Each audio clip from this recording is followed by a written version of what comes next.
لا تغامر في موضوع الصلاة، لأن العهد الذي بيننا وبينهم الصلاة إيش؟ ومن ترك فقد كفر.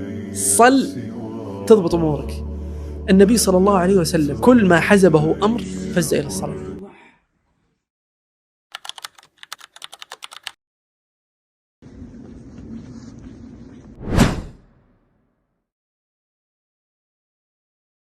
هاي، بصوا احنا النهارده في المكتبة. مش عارفة اتكلم علشان خاطر احنا السخن مع بعض، ولكن جيت حبيت ابدأ يومي هنا عشان عندي مذاكرة، عندي برزنتيشن محتاجة اسلمه كمان يومين، هنذاكر هنا شوية نظبط يومنا نشوف يومنا هيمشي ازاي.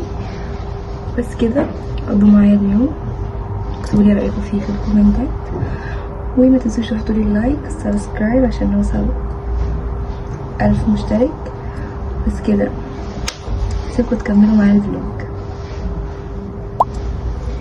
في مشكلة يا حلوين، نسيت الايربودز بتاعتي عشان احطها وانا بشتغل عشان الصوت هنا ممنوع، ونسيت الشاحن. التليفون بتاعي هيفصل، مش عارفه اكمل تصوير ازاي، وغير كده بلقط من عليه هوت سبوت لللابتوب عشان مفيش نت على اللابتوب، مش عارفه اعمل ايه. بصوا هنكمل والدنيا تمام. عندي مشاكل كتير مع اللابتوب، مش راضي يشتغل كويس، عمال بيعلق.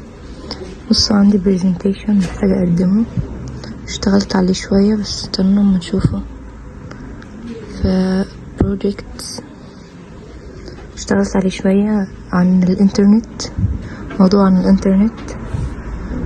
بصوا هو ده، ولكن بالايطالي طبعا، لسه هشتغل عليه واحط عليه صوت، فلسه مخلصتش كده يعني. عن الانترنت في مصر زمان وكده، في سنة 2011. في الوقت ده عملت حاجات كتير قوي، قعدت اذاكر وقرأت كتاب عشان احسن من اللغة بتاعتي. بعد كده بقى اغلب شغلي كان على الكمبيوتر عشان كان عندي واجب كتير في الانفورماتيكا في المدرسة كان لازم اسلمه. كان عندي بريزنتيشن على الانترنت لازم نعمله، عن مثلا حاجة بتربط ما بين علاقة ما بين الانترنت وحقوق الانسان، فهشبر شركة كده على الانترنت.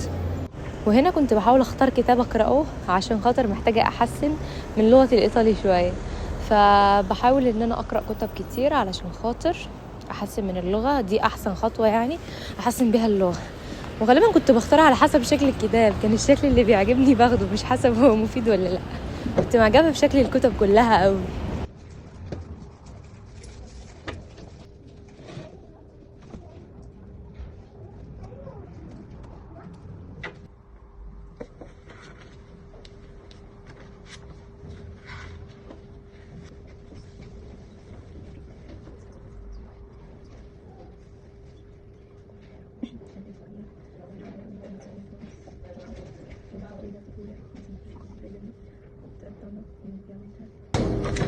بقرأ علشان خاطر احسن اللغة الايطالية بتاعتي.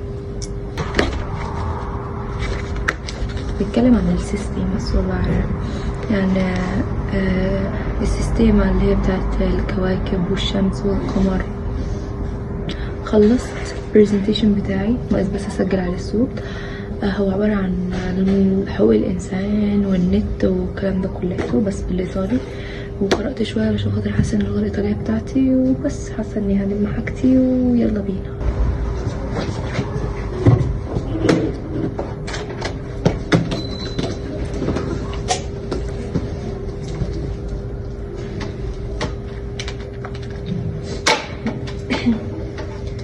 جماعة انا ذاكرت كتير اوي النهارده، لسه هروح اكمل. المفروض هقعد اعمل مخطط كده كمان بس لليوم، وبقى انا كده في المية. يلا بينا. انا دلوقتي بس قبل ما امشي عشان المكتبة ناقص 10 دقايق والبيبليوتيكا تقفل النهارده، لان المكتبة دي بتقفل بدري النهارده، كمان النهارده السبت، وعندنا السبت هنا اجازة. فهعمل كده بشكل مخطط لليوم السبت والحد هنعمل فيهم ايه. يلا بينا.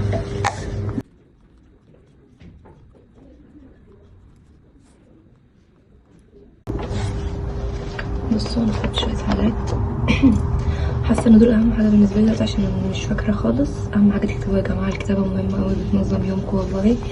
فانا كتبت ان النهارده محتاجه اقرا 10 صفح من كتاب. الكتاب ده الاب الغني والاب الفقير، بقراه الفتره دي. وكمان محتاجه احفظ القران اللي عليا سورتين قران، وبحاول اعمل كل اللي اقدر عليه عشان اخلص 10 اجزاء السنه دي قبل ما تخلص. وعايزه اعمل سبورت 10 دقايق النهارده. اذاكر وراجع رياضه عشان عليا مراجعه رياضه للمدرسه، عشان عليا امتحان شامل قريب. واذاكر شويه ايطالي عشان احسن من اللغه بتاعتي وكده يا جماعه. بس كده. انا دلوقتي مكتبه 5 دقايق وهتقفل، ف لازم نلم حاجتنا بقى ونمشي.